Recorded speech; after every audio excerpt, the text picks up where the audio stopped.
channel, you know that we bought a bunch of old Lego a couple of weeks ago, and since then we've been trying to identify as many sets as possible. And I think we reached a point where we are pretty much done. Mostly because it's super boring and it's taking a lot of space. And even though we spent a bunch of hours, we still have all this left. So the idea now is to pack everything up and store it away and see if we might revert to it in the future. On the plus side, all the bricks and pieces that we bought are in super nice condition. So whoever had them before us probably just built the sets and then displayed them. And we actually did manage to identify quite a few sets. And these are the sets that we identified and built. I managed to build this car that's missing 2 wheels and a small police aeroplane. The rest you built. All of the sets are missing some parts. Some sets only a few, some sets a bit more. None of them were complete, which was kind of a bummer, but also kind of expected. None of the sets are that rare or valuable, and I don't think we've actually mentioned what we paid for this lot. So that might give you a reference to why we bought it. We paid about 50 euros for the whole lot. So it's these sets, all the other parts that we didn't identify the sets to, over 50 minifigures. We do have a bunch of these.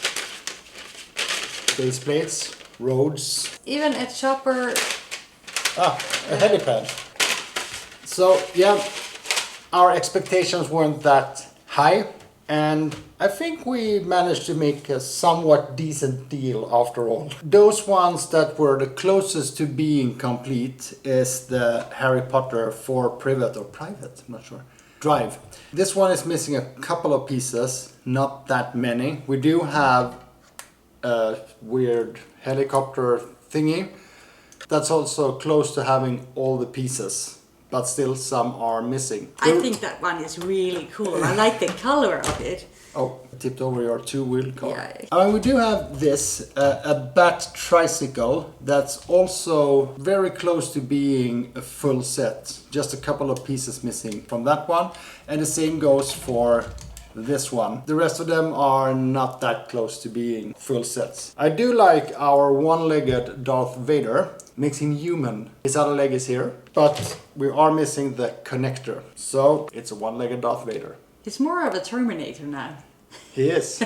It's too bad, because this one could be a keeper, since we're into Star Wars, but not with one leg. We might buy the missing pieces off of Bricklink, but I doubt we're going to order anything for that specific reason. So it has to be that we're ordering something else, and then also include the missing pieces for the Darth Vader set. So which one do you like the most? Hard to say.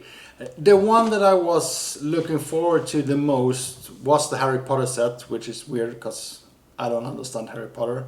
But the reason why I was excited about it is that I had a hunch that it might be a full set. That's the first one I built out of all of these. Otherwise, the fun part was identifying all the sets. How did you do that? I used an app called Brick Monkey, where you can take photos of specific printed pieces, for instance, and then you can see what sets they were included in. And this one, the one with the birds and maybe some kind of little dog or a very, very small wolf, but I think it's a dog. This is my favorite. A Minecraft set. That's kind of unexpected.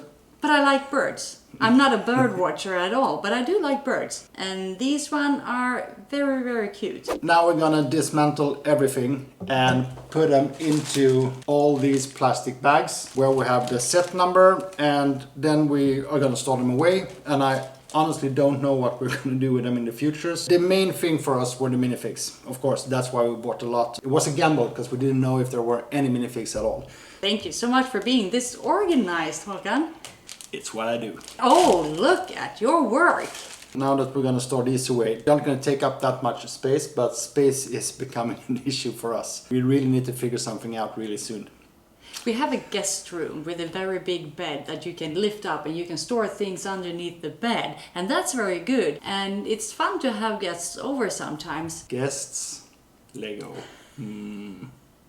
Thank you so much for watching and following this project. It's been great fun. But I don't think we're gonna buy any more used Lego soon. I think what we're gonna focus on next is actually building some new sets. That's gonna be a lot of fun. Join us, click like, subscribe, and feel free, comment, give us advice, whatever you think about it. See you in the next one.